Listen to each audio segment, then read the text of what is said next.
जो कंपनी के first director होंगे, जो इनकॉर्पोरेशन के वक्त ही हम अपॉइंट कर रहे होंगे, इवन देन हम उन लोगों का नाम कंपनी के इनकॉर्पोरेशन के वक्त उन डॉक्यूमेंट्स के साथ ही दे देंगे जिनके साथ हम कंपनी को रजिस्टर्ड करवा रहे थे। तो जैसे ही कंपनी इनकॉर्पोरेट हुई थी, ये जो कंपनी के जो सब्सक्राइबर में से ही कुछ लोगों के नाम जिनको हमने दिया हुआ था, वो कंपनी के फर्स्ट डायरेक्टर बन जाते थे। तो जो कंपनी के फर्स्ट डायरेक्टर थे मेरे बच्चे, अगर आपको याद हो, इनका टेन्योर कहां तक था सर? इनका टेन्योर फर्स्ट एजीएम तक था। इन्होंने फर्स्ट एजीएम के ऊपर जाके रिटायर होना था। और अगर आपको याद हो बेटा, हमने ये डिस्कस किया था कि आपने कभी भी कंपनी को बगैर डायरेक्टर्स के नहीं छोड़ना। तो अगर कंपनी के जो फर्स्ट डायरेक्टर हैं वो फर्स्ट एजीएम के ऊपर रिटायर हो जाएंगे, ये जो कंपनी के फर्स्ट डायरेक्टर थे, ये मेरे बच्चे रिटायर हो रहे होंगे फर्स्ट एजीएम के ऊपर, अगर ये यहां पे रिटायर होंगे तो पक्की बात है यहीं पर ही कोई नए डायरेक्टर्स के लिए, नेक्स्ट टर्म के लिए जो डायरेक्टर होंगे उसके लिए इलेक्शन भी होना चाहिए। तो इलेक्शन का हमने प्रोसेस डिस्कस किया था मेरे बच्चे के। इलेक्शन का प्रोसेस क्या होगा कि ये जो रिटायरिंग डायरेक्टर हैं, जिस दिन इलेक्शन होना है, इलेक्शन से 35 दिन पहले, जिस दिन इलेक्शन होना है उससे 35 दिन पहले क्या कर रहे होंगे? रिटायरिंग डायरेक्टर ये डिस्कस कर रहे होंगे कि नेक्स्ट टर्म के लिए कितने नंबर ऑफ डायरेक्टर्स होने चाहिए, number of directors to be elected, जो आप इलेक्ट करना चाहते हो जितने डायरेक्टर, वो यहां पे डिसाइड कर रहे होंगे। जैसे हमने डिस्कस किया था, मान लो हमने 8 रखे। ये जो रिटायरिंग डायरेक्टर हैं, इन्होंने मीटिंग से, जिसमें इलेक्शन होना है डायरेक्टर्स का, उस मीटिंग से 35 दिन पहले मेरे बच्चे, इन्होंने डिसाइड किया था कि नेक्स्ट टर्म के लिए 8 डायरेक्टर होने चाहिए। और ये कितने दिन पहले डिसाइड कर लेना था? 35 दिन पहले। अगर ये इसको चेंज करना चाहें, जो 35 दिन पहले डिसाइड किया है, तो कैसे कर सकते थे? मेंबर्स की अप्रूवल से जनरल मीटिंग के अंदर। तो मेरे बच्चे, अब 35 दिन पहले जब इन्होंने डिसाइड कर लिया, फिर हमने डिस्कस किया था कि 21 दिन पहले इस मीटिंग का नोटिस जा रहा होगा, एटलीस्ट 21 दिन पहले मीटिंग का नोटिस जा रहा होगा। इस नोटिस में डेफिनेटली इंफॉर्मेशन आ रही होगी कि कौन कौन से लोग इस दफा रिटायर होने जा रहे हैं। ये लोग इस मीटिंग में मान लो रिटायर हो रहे होंगे, और नेक्स्ट टर्म के लिए हमने 8 नंबर ऑफ सीट डिसाइड की हैं कि 8 सीट्स के ऊपर इलेक्शन होगा। Number of director to be elected हैं जो नेक्स्ट टाइम के लिए, वो कितने हैं? 8 हैं।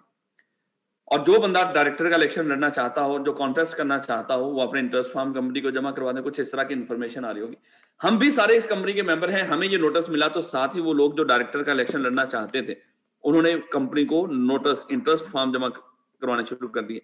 और ये कब तक करवा देने हैं? मीटिंग से 14 दिन पहले तक लाजमी तौर पर करवा देने हैं। यानी कि आपके पास 7 दिन है मिनिमम।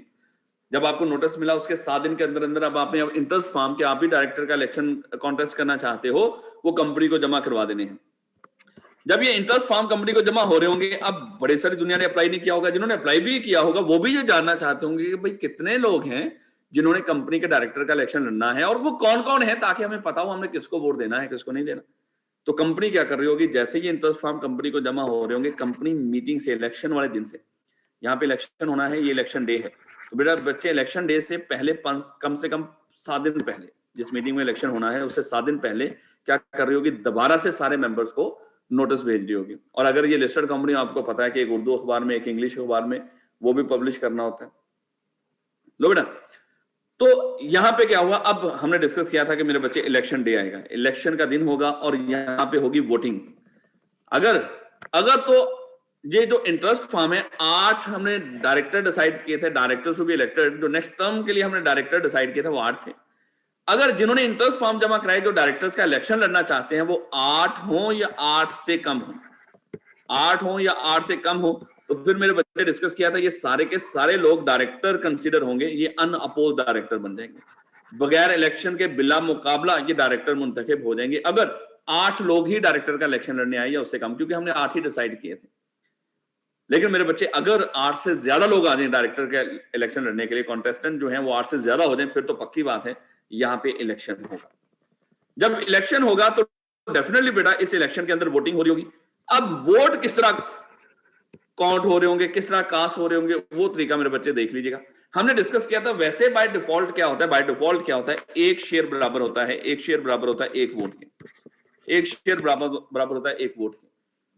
तो यहां पे जिसके पास एक शेयर होगा उसको एक वोट कास्ट करने का राइट होगा। लेकिन मेरे बच्चे, डायरेक्टर के इलेक्शन में खास तरीकाकार होता है, हमने ये डिस्कस किया था, जितने किसी मेंबर के पास शेयर है, मान लो एक मेंबर के पास 10 शेयर हैं, 10 शेयर हैं, और 8 डायरेक्टर का इलेक्शन होने जा रहा है, तो हम इसको 8 से मल्टीप्लाई करेंगे, तो इस तरह नंबर ऑफ वोट कैलकुलेट किया करेंगे। ये मिस्टर ए जो डायरेक्टर के इलेक्शन में वोट कास्ट करना चाहता है, इसके पास 10 शेयर थे, तो हम देखेंगे कितने number of directors to be elected हैं, जो टू बी इलेक्टेड हैं, जो जितने लोग इलेक्शन लड़ने आगे, हमें उनसे कोई लेना देना नहीं।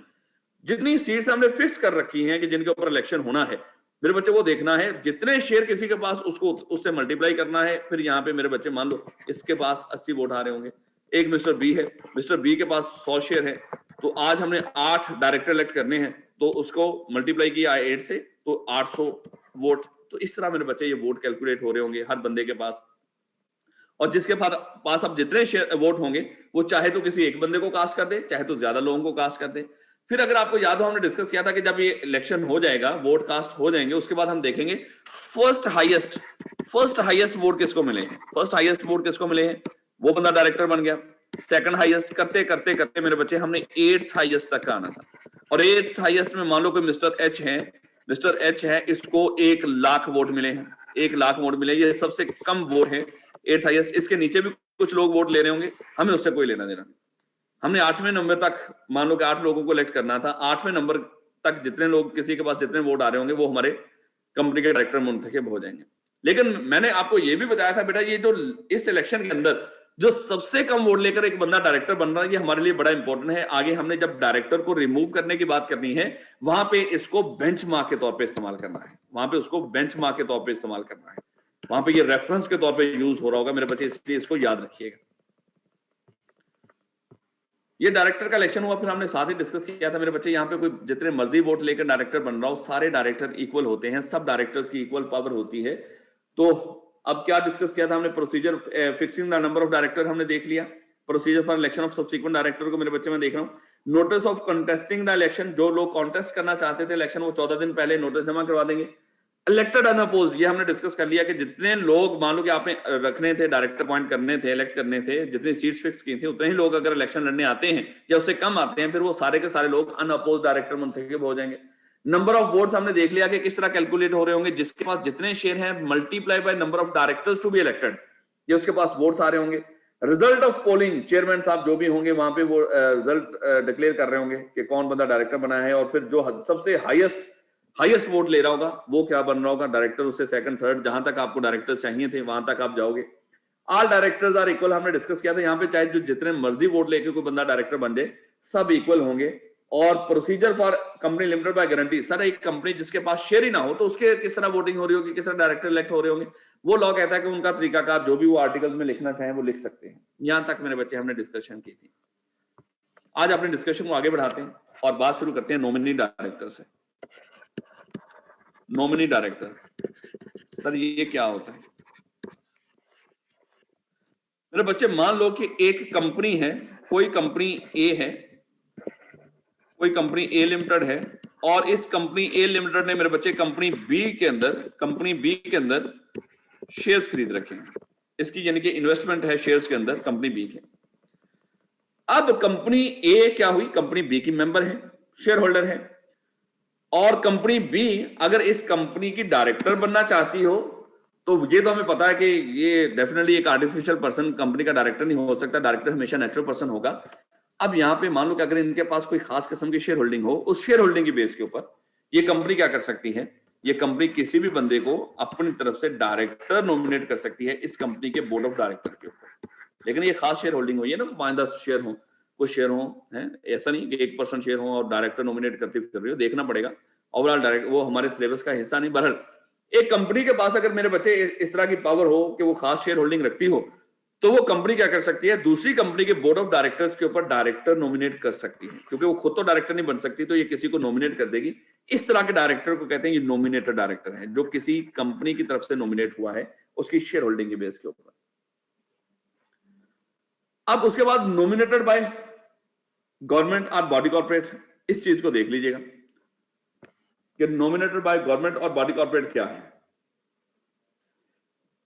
ले बेटा, गवर्नमेंट भी डिफरेंट कंपनी में इन्वेस्टमेंट कर रही होती है, गवर्नमेंट के पास पैसा पड़ा होता है, गवर्नमेंट भी चाह रही होती है कि क्यों ना इस पैसे को इन्वेस्ट कर लें, तो उसने भी अगर किसी कंपनी में इन्वेस्टमेंट कर रखी है, तो मेरे बच्चे उस इन्वेस्टमेंट की बेस के ऊपर गवर्नमेंट के पास भी पावर होती है कि क्योंकि गवर्नमेंट खुद तो डायरेक्टर नहीं बन सकती, वो किसी भी बंदे को वहां पे डायरेक्टर नॉमिनेट कर सकती है। ये तो चलो जी, गवर्नमेंट की तरफ से नॉमिनेट हो गया, कंपनी की तरफ से नॉमिनेट हो गया, ये तो हमें नजर आ रहा है।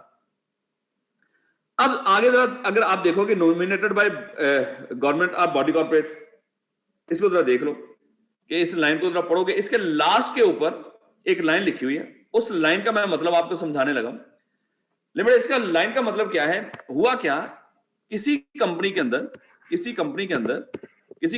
गवर्नमेंट की भी इन्वेस्टमेंट है, या मान लो किसी बॉडी कॉर्पोरेट की और की बॉडी कॉर्पोरेट की इन्वेस्टमेंट है, गवर्नमेंट की हो या किसी और बॉडी कॉर्पोरेट की इन्वेस्टमेंट हो।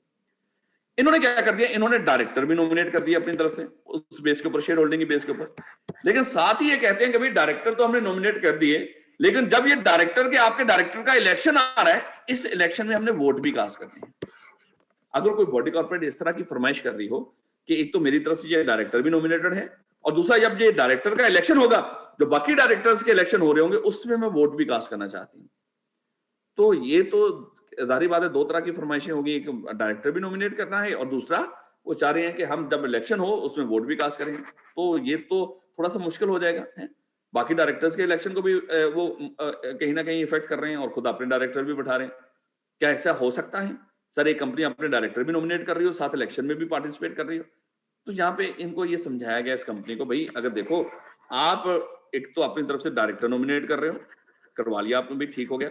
दूसरा आप कहते हो कि इलेक्शन में भी आपने वोट कास्ट करने हैं, तो ये तो डेफिनेटली एक टिकट में दो जो मजे हैं वो तो डेफिनेटली पॉसिबल नहीं। इसका तरीकाकार क्या हो, हम कहेंगे फिर देखते हैं कि पिछला इलेक्शन, जो पहले इलेक्शन हुआ था, उस इलेक्शन में सबसे कम वोट लेकर कोई बंदा कितने वोट लेकर डायरेक्टर बना था। जैसे अभी हम देख रहे थे कि 1 लाख वोट मिले थे एक बंदे को, जिसमें वो इलेक्ट होकर डायरेक्टर बना था। हम इस बॉडी कॉर्पोरेट के टोटल वोट देखेंगे, इसके वोट देखे, हमें वोट लिखे 1,50,000 वोट बनते हैं। तो हम इसको कहेंगे ठीक है, अगर तू वोट भी कास्ट करना चाहता है ना, अपनी तरफ से डायरेक्टर भी उठाना चाहता है, तो इसमें से 1 लाख जो वोट हैं वो कम कर दे, तो बाकी जो 50,000 वोट तेरे पास रह गए हैं, इन वोट्स को तू जाके वहां पे इलेक्शन में भी कास्ट कर दे। तो इस तरह हम इसको प्रोपोर्शनेट वोट कास्ट करने की इजाजत देंगे। अभी तक हमने डिस्कस किया है, गवर्नमेंट की तरफ से भी कोई डायरेक्टर इलेक्ट हो सकता है, कोई और बॉडी कॉर्पोरेट हो उसकी तरफ से भी डायरेक्टर नॉमिनेट हो सकता है। साथ ही बात आ गई क्रेडिटर का डायरेक्टर। भाई क्रेडिटर भी किसी कॉन्ट्रैक्चुअल अरेंजमेंट की बेस के ऊपर आपकी कंपनी के बोर्ड ऑफ डायरेक्टर्स के ऊपर डायरेक्टर नॉमिनेट कर सकते हैं। यानी कि आप अगर एक कंपनी गई है बैंक के पास और बैंक को जाके कहती है कि भाई मुझे लोन दे दो, अब बैंक लोन देगा, वो साथ ही कहता है कि मैं लोन तो दे दूं, लेकिन आपके हालात खराब हैं, हम चाह रहे हैं कि आपके बोर्ड ऑफ डायरेक्टर्स के ऊपर, मैनेजमेंट के अंदर कुछ हमारे लोग भी शामिल हो, ताकि एक तो हमारी जो इन्वेस्टमेंट है वो सिक्योर रहे, और दूसरा कहीं ना कहीं मैनेजमेंट बेहतर की जा सकती हो। तो हो सकता है बैंक इस तरह का कॉन्ट्रैक्ट कर रहा हो, तो आपने कहा ठीक है सर आप बैठा दो किसी बंदे को। तो बैंक ने क्या किया, इस कॉन्ट्रैक्चुअल अरेंजमेंट की बेस के ऊपर इस कंपनी के बोर्ड ऑफ डायरेक्टर्स के ऊपर डायरेक्टर बैठा दिया। लो बेटा, अब ये क्रेडिटर की तरफ से भी डायरेक्टर आ गया। अब मैं जो डिस्कस करने जा रहा हूं थोड़ा सा गौर से देख लीजिएगा मेरे बच्चे।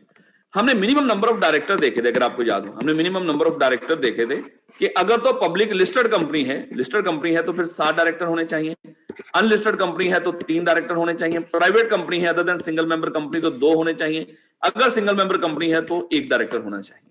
ये मिनिमम डायरेक्टर थे। अब अगर आप देख रहे हो तो कुछ डायरेक्टर गवर्नमेंट की तरफ से आगे बैठ रहे हैं उनकी शेयर होल्डिंग की बेस के ऊपर, कुछ अदर बॉडी कॉर्पोरेट उनकी शेयर होल्डिंग की बेस के ऊपर, और कुछ बॉडी कॉर्पोरेट जो हमारी क्रेडिटर हैं वो भी डायरेक्टर नॉमिनेट कर रही हैं। एक पब्लिक अनलिस्टेड कंपनी थी, उसके टोटल डायरेक्टर थे 3। इसी दौरान क्या हुआ, उसने किसी बैंक से लोन लिया और बैंक की तरफ से भी एक बंदा आके बैठ गया उसके बोर्ड ऑफ डायरेक्टर के ऊपर। अब यहां पे क्या हुआ, इसके टोटल डायरेक्टर हो गए 4। उसके बाद क्या हुआ, इसके एक डायरेक्टर की किसी एक्सीडेंट के अंदर डेथ हो गई। अब इसके डायरेक्टर कितने हैं, 3। इसके ये जो क्रेडिटर की तरफ से डायरेक्टर आया था उसकी डेथ नहीं हुई, इसके अपने जो डायरेक्टर थे 3 उनमें से किसी की डेथ हो गई। अब 3 डायरेक्टर नजर आ रहे हैं। किसी बंदे ने कहा कि यार वो ऐसा करो, आप मिनिमम नंबर ऑफ डायरेक्टर से नीचे चले गए हो, आप नया डायरेक्टर अपॉइंट करो।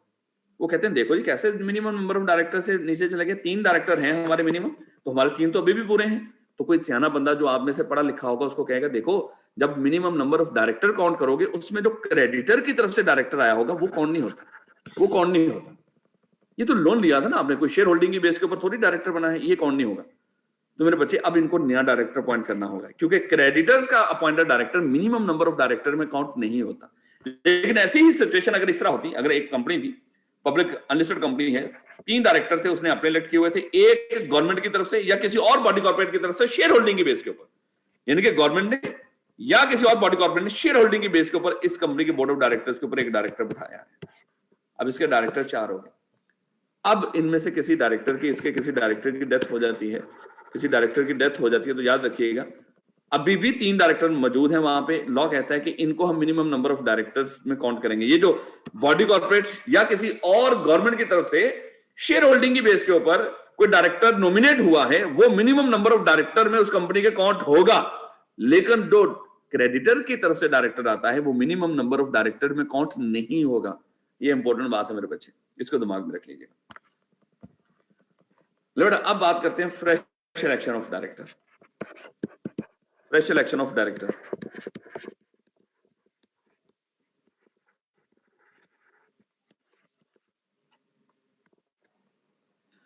सर क्या nominee directors total number of director जो 35 डेज पहले तक करते हैं उनसे उनमें शामिल होते हैं? नहीं मेरे बच्चे, ये बाद में भी कहीं पर भी आ सकते हैं, ये बाद में भी आ सकते हैं। वो तो हम पहले ही डिसाइड करके बैठे होते हैं कि मिनिमम नंबर ऑफ डायरेक्टर्स आपने नेक्स्ट टर्म के लिए इतने रखने हैं। उसके बाद सम टाइम मान लो कि हो सकता है बाद में जाके किसी गवर्नमेंट ने शेयर होल्डिंग ली हो, उसमें इन्वेस्टमेंट की हो, तो वहां से आ रहे होंगे। अगर पहले ही है, पहले से ही है, तो डेफिनेटली जो गवर्नमेंट है वो भी बीच में से इलेक्शन में खड़े कर सकते हैं अपनी तरफ से लोग। देखो 8 तो हमने board of director, retiring director ने डिसाइड किए ना, वो तो डिसाइड कर लिया आपने, ये तो सीट्स होनी चाहिए। अब उसमें गवर्नमेंट की तरफ से नॉमिनी आगे हो, कुछ आपने इलेक्शन करवा लिया हो, इट्स ओके। यानी कि मैं ये कहना चाह रहा हूँ मेरे बच्चे, मान लो 35 दिन पहले जब वो डिसाइड कर रहे थे, उन्होंने कहा कि नेक्स्ट टर्म के लिए 8 डायरेक्टर होने चाहिए, ये तो उन्होंने डिसाइड करना ही करना है रिटायरिंग डायरेक्टर। अब जब ये 8 डायरेक्टर की बात हो रही होगी बोर्ड ऑफ डायरेक्टर के ऊपर, मेरे बच्चे अगर गवर्नमेंट की इन्वेस्टमेंट है तो गवर्नमेंट उस इन्वेस्टमेंट की बेस के ऊपर वो अपने बंदे भी खड़े करके उनको वोट देकर वो उनको जितवा सकती है। या मान लो कि अगर उनके साथ कोई इस तरह का अरेंजमेंट है तो आप डायरेक्टली उनके कुछ लोगों को अलाउ कर सकते हो कि ठीक है जी आप नॉमिनी अपॉइंट कर लो। लेकिन मैं कह रहा हूँ ये तो 35 डिसाइड हो ही रहे होंगे, और वो इनमें इंक्लूड भी हो सकते हैं, अदर देन दीज डायरेक्टर भी हो सकते हैं। ये मेरे बच्चे किसी का स्पीकर ऑन है, इसको बंद करें प्लीज। लो बेटा, फ्रेश इलेक्शन ऑफ डायरेक्टर, अगर हम फ्रेश इलेक्शन की बात कर रहे हो कि कंपनी के जो डायरेक्टर का इलेक्शन क्या नए सिरे से हो सकता है, मेरे बच्चे फ्रेश इलेक्शन बिल्कुल हो सकता है। और उसका तरीकाकार क्या हो,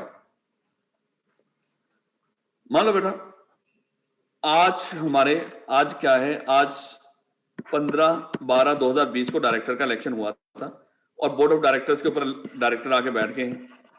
ये नेक्स्ट टर्म के लिए चल रहे हैं, ये 3 साल तक इनका टेन्योर है, हमें पता है 3 इयर्स तक इनका टेन्योर है। कोई साल 1.5 साल बाद क्या हुआ, मान लो 15 दिसंबर 2021 के अंदर एक बंदा आ गया जिसने मेजर शेयर होल्डिंग परचेज कर ली कंपनी के अंदर, कुछ उसके पास इतनी शेयर होल्डिंग आ गई क्या वो डायरेक्टर कहीं ना कहीं अपने आप को डायरेक्टर मुंतखब करवाने की पोजीशन में है।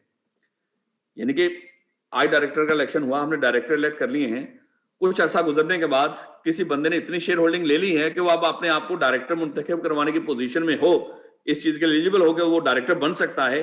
तो ये क्या कर सकता है, ये कंपनी को एक नोटिस दे सकता है, एक रिक्विजिशन जमा करवा सकता है कि भाई डायरेक्टर का नया इलेक्शन करवाया जाए।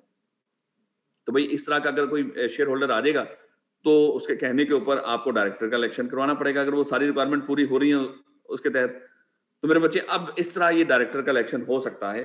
अच्छा, यहाँ पे क्योंकि शेयर होल्डिंग नहीं बताई हुई कि कितनी शेयर होल्डिंग होनी चाहिए, बड़े अजीब तरीके से criteria for fresh election of director यहाँ पे लिखा हुआ है। हालांकि जो एक्ट है आगे जाके आप सीए फाइनल में पढ़ोगे, उसमें लिखा हुआ है कि कोई 30% के राउंड अगर एक बंदे के पास शेयर होल्डिंग आ जाती है ना, तो वो अप्लाई कर सकता है कि फ्रेश इलेक्शन होना चाहिए। लेकिन यहाँ पे उसने जिस तरीके से बताया है मेरे बच्चे वो समझ लीजिएगा, क्योंकि जो बंदा आके ये फरमाइश कर रहा होगा कि फ्रेश इलेक्शन होना चाहिए, उसके पास कितनी शेयर होल्डिंग होनी चाहिए, लॉ ये कुछ नहीं बता रहा, इसके ऊपर खामोशी है। तो ये कितनी होनी चाहिए वो कहता है कि ये अब आप जो इसने जिस फार्मूले से कैलकुलेट की है वो मेरे बच्चे देख लो, जो इसने एग्जांपल दी है। उसने कहा कि एक कंपनी है, उसके 10 मिलियन शेयर हैं, 10 मिलियन शेयर हैं, और वो 5 डायरेक्टर मुंतखब करना चाहती है। तो इसके टोटल जो वोट हैं वो मेरे बच्चे कितने हो रहे होंगे, 50 मिलियन। 50 मिलियन इसके वोट होते होंगे, क्योंकि हमने वो डिस्कस किया था ना, जब वोट कैलकुलेट करने हैं, number of shares multiply by number of vote, sorry number of director to be elected multiply by number of directors to be elected, ये इस तरह हमारे वोट कैलकुलेट हो रहे होंगे। तो शेयर्स कितने हैं, 10 मिलियन। कितने डायरेक्टर इलेक्ट करना चाहते हो, या कितने डायरेक्टर्स के लिए इलेक्शन हुआ था लास्ट टाइम, वो 5 थे, या कितने डायरेक्टर हैं आज उनके बोर्ड के ऊपर, वो 5 हैं। तो ये टोटल मेरे बच्चे कितने वोट हो गए, 50 मिलियन वोट्स बन गए। अब जो बंदा ये फरमाइश लेके आ रहा है, हम इसको देखेंगे इस बंदे के पास कितनी शेयर होल्डिंग है। हम अगर देखें, हमें नजर आ रहा है कि एक डायरेक्टर को मुंतखब करवाने के लिए अगर 50 मिलियन वोट हो और 5 डायरेक्टर मुंतखब करना चाहते हो, जब पिछली दफा 5 डायरेक्टर मुंतखब हुए थे, एक डायरेक्टर के हिस्से में एवरेज वोट कितने आते हैं? 10 मिलियन वोट आते हैं। 10 मिलियन वोट आते हैं। अब हमने देखना होगा ये जो बंदा फरमाइश करने आ रहा है, क्या इसके पास 10 मिलियन वोट हैं? 10 मिलियन वोट हैं? अगर तो 10 मिलियन वोट होंगे तो हम इसके कहने के ऊपर फ्रेश इलेक्शन करवा रहे होंगे। अब वो कहता है कि इस बंदे के पास जो फरमाइश करने आया, इसके पास 2.5 मिलियन शेयर्स हैं। कितने डायरेक्टर मुंतखब करने हैं? 5। इससे जब मल्टीप्लाई करोगे तो वो कह रहा है कि इसके पास जो वोट आ रहे हैं वो आ रहे हैं 12.5 मिलियन वोट। तो इसका मतलब है ये 10 मिलियन से ज्यादा है।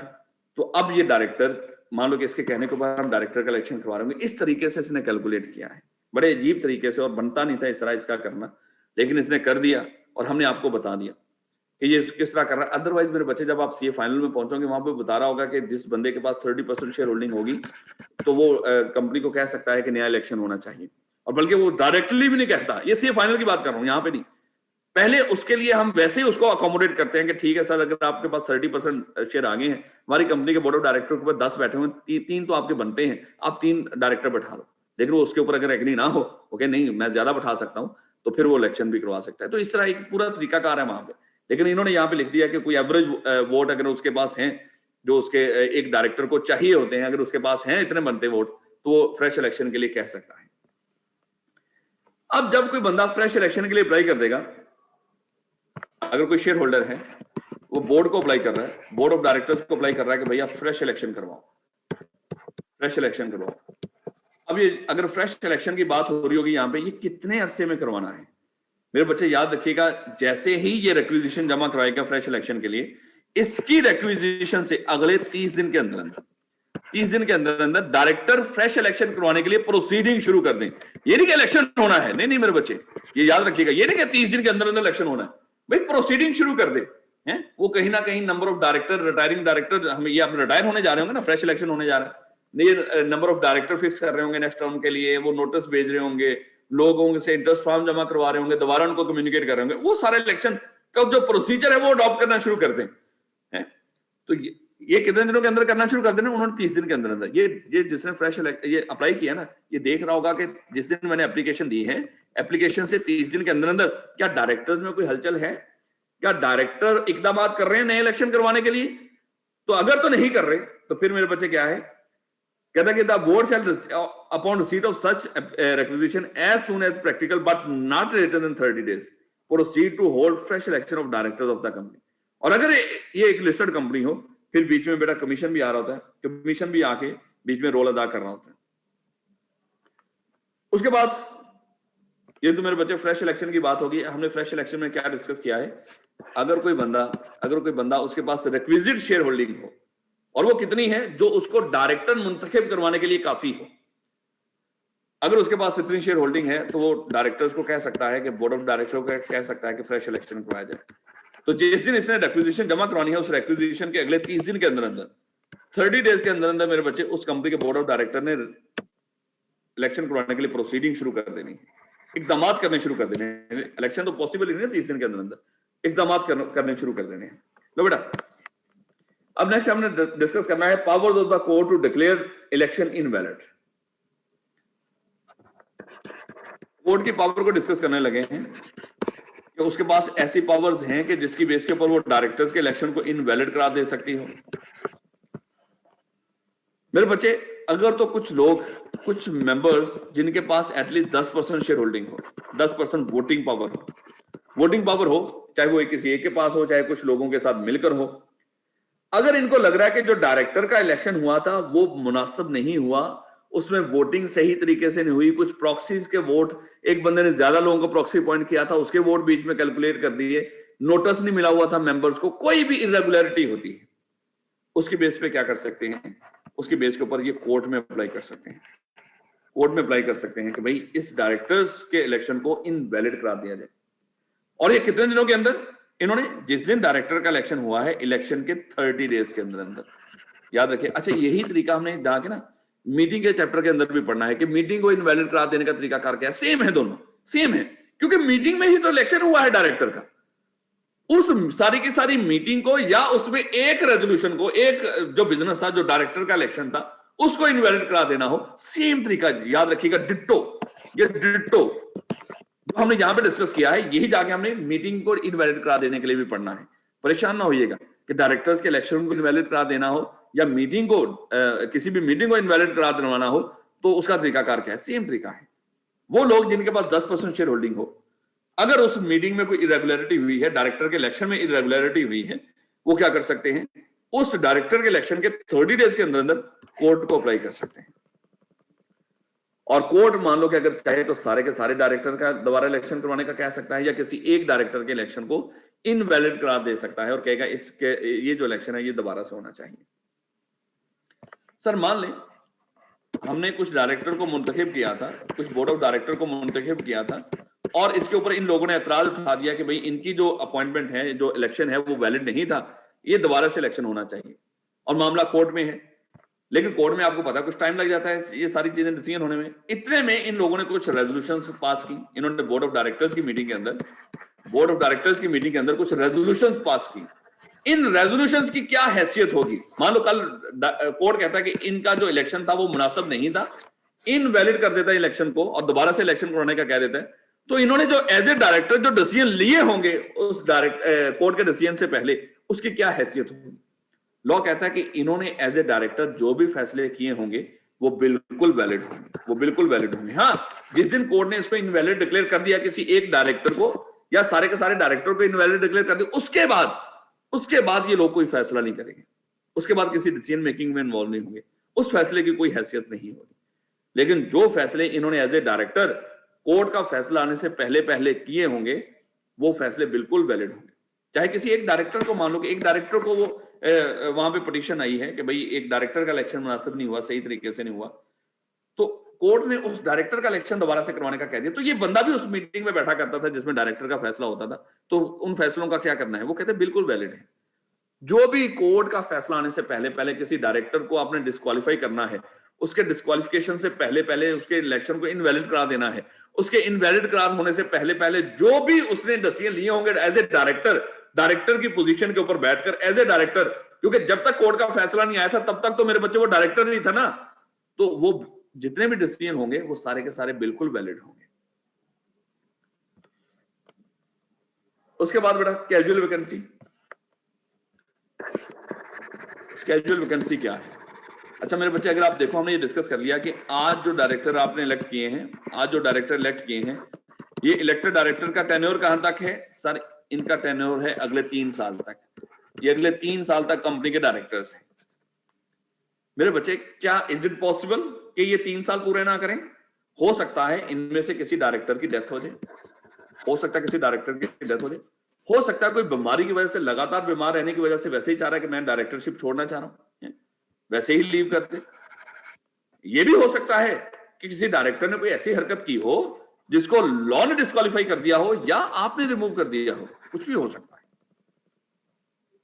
तो जैसे भी हो, एक डायरेक्टर अपना टेन्योर पूरा करने से पहले, चाहे उसको रिमूव किया जा रहा हो, चाहे उसकी डेथ होगी हो, चाहे वो खुद छोड़ के चला गया हो, इसको कहते हैं ये कैजुअल वैकेंसी अराइज हुई। इसको क्या कहेंगे? ये कैजुअल वैकेंसी अराइज हुई। और अगर कैजुअल वैकेंसी अराइज हुई हो मेरे बच्चे, क्या डायरेक्टर ने इसको फिल करना? अच्छा, जब भी कैजुअल वैकेंसी होगी, जो रिमेनिंग डायरेक्टर्स होंगे, याद रखिएगा, जो रिमेनिंग डायरेक्टर्स होंगे, एक बंदा छोड़ के चला गया है, मर गया है, आपने उसको निकाल दिया है, जो रिमेनिंग डायरेक्टर हैं उस कैजुअल वैकेंसी को वो फिल कर रहे होंगे। तो रिमेनिंग डायरेक्टर ने कैजुअल वैकेंसी फिल किया करनी है, मेंबर्स ने नहीं करनी, याद रखिएगा, रिमेनिंग डायरेक्टर फिल करेंगे। अब ये जो कैजुअल वैकेंसी सर क्या लाजमी फिल करनी है या इसमें भी कोई ऑप्शन है? मेरे बच्चों देखो, अगर तो बात हो अदर देन लिस्टेड कंपनी, कोई भी company other than listed company की मैं बात कर रहा हूं, लिस्टेड कंपनी के अलावा जो भी कंपनी हो, अगर उसके बोर्ड ऑफ डायरेक्टर्स के ऊपर कोई कैजुअल वैकेंसी राइज होगी है और वो उसके director minimum number of director से नीचे नहीं गए, तो डायरेक्टर्स की स्वाधीन है वो इस कैजुअल वैकेंसी को फिल करें या ना करें। जैसे मान लो एक पब्लिक अनलिस्टेड कंपनी थे, उसके डायरेक्टर 4 डायरेक्टर हैं, और हमें पता है कि पब्लिक अनलिस्टेड कंपनी में मिनिमम डायरेक्टर कितने होने चाहिए? 3 डायरेक्टर होने चाहिए थे। अब 4 डायरेक्टर हैं, इनमें से क्या हुआ मेरे बच्चे? इनमें से एक डायरेक्टर की होगी डेथ, क्या लॉ कहता है कि आप बाकी जो डायरेक्टर हैं इनको इस कैजुअल वैकेंसी को लाजमी फिल करना है? नहीं मेरे बच्चे, इनकी स्वाधीन है, ये चाहे तो फिल करें चाहे तो ना करें, क्योंकि ये मिनिमम नंबर ऑफ डायरेक्टर से नीचे नहीं जा रहे। लेकिन अगर 4 डायरेक्टर से 2 डायरेक्टर इकट्ठे जा रहे थे कहीं पे सैर सपाटे के ऊपर, तो उनकी डेथ होगी, एक्सीडेंट हुआ, दोनों मर गए, अब क्या इस कैजुअल वैकेंसी को फिल करना है? फिर एक तो करना पड़ेगा। मिनिमम नंबर ऑफ डायरेक्टर आपने मेंटेन करने हैं, ये नहीं कि आप दोनों करने हैं, नहीं, वहां पर भी आपने मिनिमम, यानी कि मैं सिंपल ये कहना चाह रहा हूं, अदर देन लिस्टेड कंपनी, कोई भी कंपनी जब भी कैजुअल वैकेंसी राइज हो, अगर मिनिमम नंबर ऑफ डायरेक्टर से नीचे चलेगे तो उस मिनिमम नंबर ऑफ डायरेक्टर को लाजमी फिल करना है, बाकी करे या ना करे, चाहे कर ले। अगर 2 मर गए हैं, एक भी पॉइंट कर ले, मिनिमम नंबर ऑफ डायरेक्टर पूरे हो जाएंगे। दोनों भी करना चाहे तो इट्स अप टू यू, ये उनके ऊपर है, वो करना चाहे तो वो कर सकते हैं। लेकिन मेरे बच्चे लॉ कहता है कि अगर लिस्टेड कंपनी के डायरेक्टर में कोई कैजुअल वैकेंसी राइज हुई हो, कोई भी वैकेंसी राइज हुई हो, शायद वहां पे ये जिक्र नहीं किया जा रहा कि वो मिनिमम नंबर ऑफ डायरेक्टर से नीचे गए हैं या नहीं, तो जब भी लिस्टेड कंपनी के बोर्ड ऑफ डायरेक्टर के ऊपर कोई कैजुअल वैकेंसी राइज हुई है, मान लिया आज के दिन के ऊपर कोई डायरेक्टर मर गया है, छोड़ के चला गया है या उसको डिस्क्वालीफाई कर दिया गया है, अगले 90 दिन के अंदर अंदर बोर्ड को हदायत की जा रही है कि आपने लाजमी तौर पर उस कैजुअल वैकेंसी को फिल कर लेना है। तो लिस्टेड कंपनी के मामले में आपने इस कैजुअल वैकेंसी को फिल करना है। Other than listed company, law उसके ऊपर खामोश है, तो खामोशी ही बेहतर है। लो बेटा, इंतहाई important area removal of directors है। रिमूवल ऑफ डायरेक्टर का मेरे बच्चे बड़े ध्यान से समझिएगा, यहाँ पे कोई कसर आपने छोड़नी नहीं इसको समझने के ऊपर। थोड़ा सा जो दिमाग का ढक्कन है उसको थोड़ा सा ढीला कर लीजिएगा थोड़ी की देर के लिए। अगर कोई खा पी रहे हो थोड़ा सा साइड के ऊपर कर दो। अगर मोबाइल इस्तेमाल कर रहे हो तो मेरे बच्चे को नहीं, उनको कह दें कि अभी मैं एक इंपॉर्टेंट, सर ने बात कर दी है कि इंपॉर्टेंट है, उसको भी मैसेज कर दें कि वो इंपॉर्टेंट बात डिस्कशन होने लगी है, उसकी डिस्कस होने लगी, बाद में मैं आपसे राब्ता रखता हूँ। तो इस तरह करके उसको मेरे बच्चे इस तरफ आ जाओ थोड़ा सा। रिमूवल ऑफ डायरेक्टर की बात होने लगी। मेरे बच्चे देखो, हमने ये पढ़ लिया कि जब भी आप कंपनी के डायरेक्टर इलेक्ट करते हो, अपॉइंट करते हो, इनका टेन्योर कितना है? 3 साल। 3 साल के लिए आपने मान लो कि अनलिस्टेड कंपनी है, आपने 4 डायरेक्टर मुंतखब कर लिए हैं और इनका टेन्योर कहां तक है? 3 साल तक। क्या सर इन डायरेक्टर को इनकी मुद्दत पूरे होने से पहले कहीं इन बिटवीन रिमूव किया जा सकता है? बिल्कुल यहां पे रिमूव किया जा सकता है। तो सर रिमूव करने का तरीकाकार क्या होगा? जब भी रिमूवल की बात हो, मेरे बच्चे याद रख लीजिएगा, जब भी डायरेक्टर को रिमूव करने की बात हो रही हो, आपने 2 बातों को सबसे पहले जो देखना है वो देखना है, जिस डायरेक्टर को रिमूव किया जा रहा है वो इलेक्टेड डायरेक्टर है या नॉन इलेक्टेड है। सबसे पहले ये दिमाग में आना चाहिए आपको, याद रखिएगा। मैं पेपर के लिहाज से भी आपको बात कर रहा हूं। जब भी डायरेक्टर की रिमूवल की बात होगी, सबसे पहले जो आपके दिमाग में पॉइंट आना चाहिए वो ये आना चाहिए कि ये जो डायरेक्टर जिसको रिमूव करने की बात हो रही है, ये इलेक्टेड है या नॉन इलेक्टेड है। क्यों सर? ये क्यों देखना है? क्योंकि मेरे बच्चे, इनको रिमूव करने का तरीकाकार डिफरेंट है। दोनों डायरेक्टर्स को रिमूव करने का तरीकाकार ना, मैं ये कहूंगा तरीकाकार तो सेम है। इनको रिमूव करने के लिए जो वोट चाहिए वो वोट का बेंचमार्क डिफरेंट है। जस्ट वो वोट का बेंचमार्क, तरीका सेम है लेकिन बेंचमार्क डिफरेंट होगा। सर नॉन इलेक्टेड डायरेक्टर कौन से हो सकते हैं? मेरे बच्चे यही जो अभी हमने डिस्कस किया है, जो शुरू में अनअपोज्ड डायरेक्टर आए थे, अगर जितनी आपने सीट्स फिक्स की हुई थी, मेरे बच्चे, अगर उतने ही डायरेक्टर ने अप्लाई किया था या उससे कम ने अप्लाई किया था, क्या इलेक्शन हुआ था? नहीं सर। तो बिला मुकाबला मुंतखब हो गए थे? जी सर।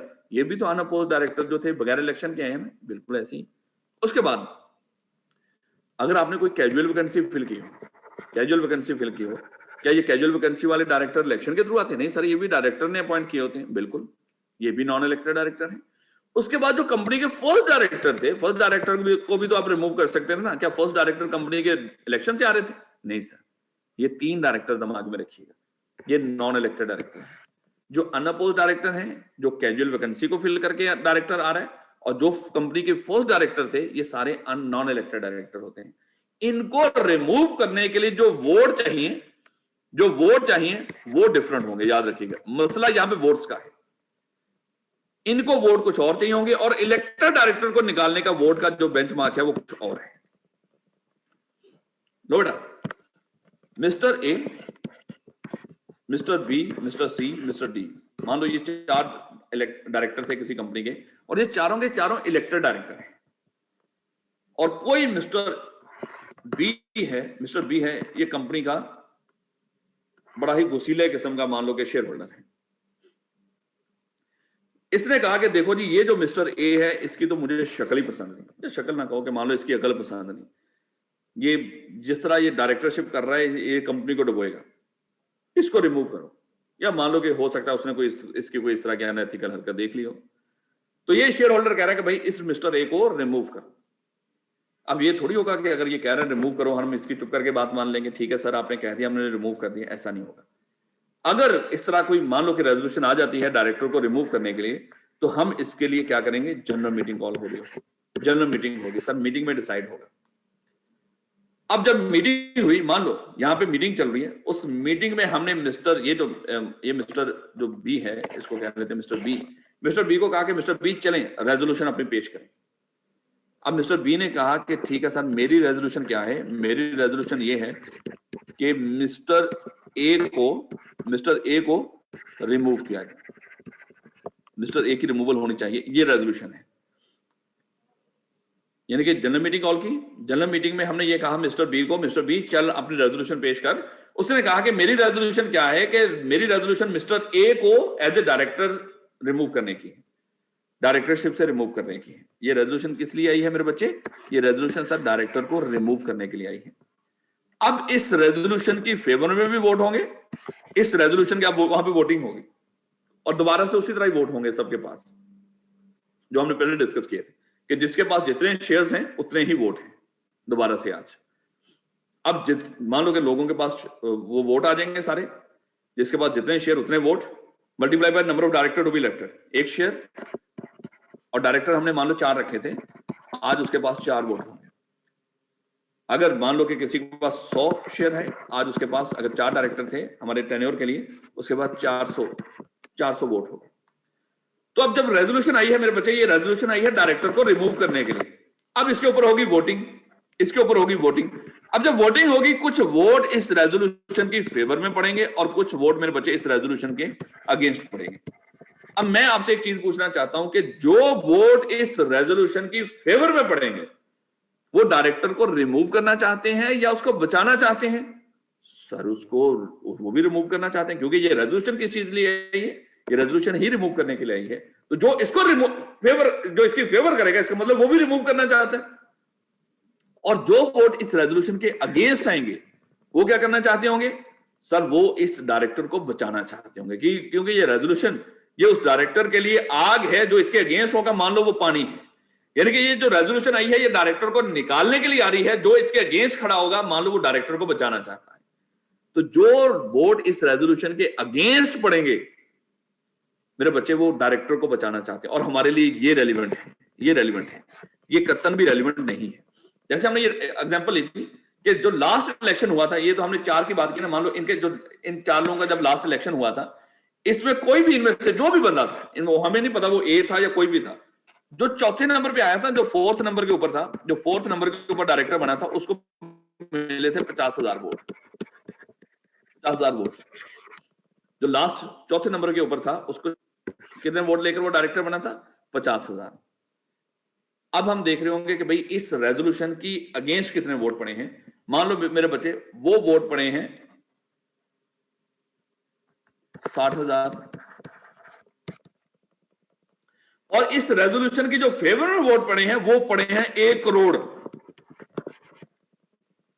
सर अब तो इसको निकालना चाहिए ना, क्योंकि रेजोल्यूशन की फेवर में 1 करोड़ पड़ गए हैं और इस रेजोल्यूशन के अगेंस्ट 60,000 पड़े हैं सिर्फ, तो इसको निकाल देना चाहिए।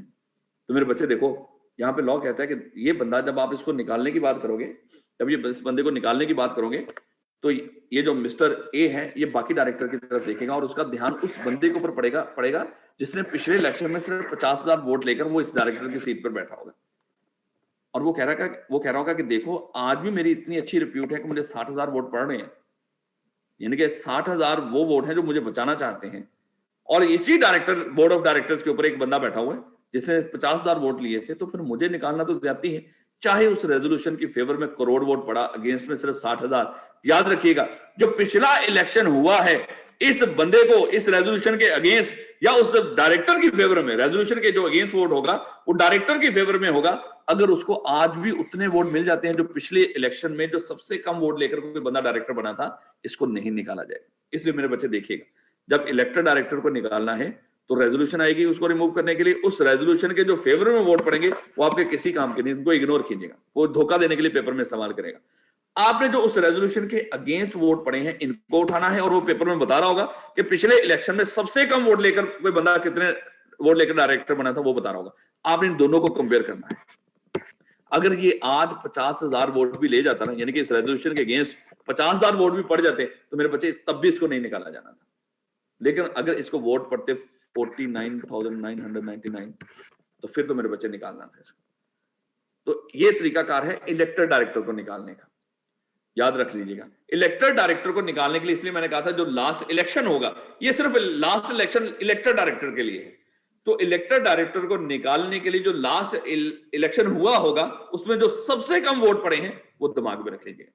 फिर जब भी रिमूव करने की बात आएगी और उस रिमूव करने के लिए रेजोल्यूशन आएगी, रेजोल्यूशन के अगेंस्ट में वोट पड़े होंगे, ये अगेंस्ट के वोट आपने जो लास्ट इलेक्शन के अंदर जो सबसे कम वोट पड़े हैं उसके साथ कंपेयर करने हैं। अगर तो उतने हैं या उससे ज्यादा हैं तो डायरेक्टर को नहीं निकाला जाएगा। लेकिन अगर उससे कम वोट आज मिल रहे होंगे इसको, यानी कि इतनी रेप्यूट खराब होगी है, जो सबसे कम वोट लेकर भी कोई बंदा डायरेक्टर बना हुआ है उससे भी रेप्यूट खराब होगी, उससे भी कम वोट मिल रहे हैं इसको, तो फिर इसको निकाल दिया जाएगा। ये है इलेक्टेड डायरेक्टर को निकालने का तरीका। अब बात करते हैं नॉन इलेक्टेड डायरेक्टर को निकालने का तरीका। सर अगर नॉन इलेक्टेड डायरेक्टर को निकालना हो तो वो क्या प्रोसीजर हो, याद रखिएगा बेटा, वही बात, ए है, बी है और सी डी, 4 लोग हैं। कोई मिस्टर ई है, कोई मिस्टर ई है, मिस्टर ई कहता है कि भाई ये मिस्टर ए को निकाला जाए, और आपने देखना है क्वेश्चन के अंदर ध्यान से, मिस्टर ए जिस बंदे को निकालने की बात हो रही है ये इलेक्टेड है या नॉन इलेक्टेड है।